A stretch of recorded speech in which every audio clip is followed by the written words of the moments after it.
Zo'r. Juda chiroyli gollar. Bilmadim, bitta golni o'zida necha xil nishonlashni ko'ryapmiz hozir Azizbek Abdumo'minovda.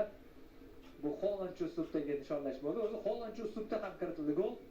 Juda kuchli zarba bilan.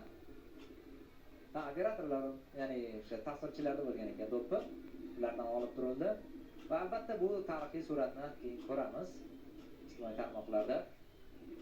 Juda chiroyli gollar. Qarang, to'xtatmasdan zarba yo'lladi. Azizbek Abdumo'minov va mixladi.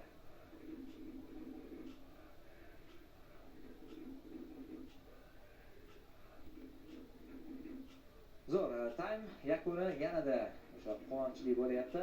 Tanaffus arafasida urilgan gol albatta yanada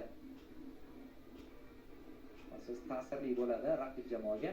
Hozir esa hakamlarga murojaat qilgan ko'rinadi Paragvayliklar. Video support review tizimidan endi foydalanilyapti. Bu VAR emas, sal farqli tomoni bor.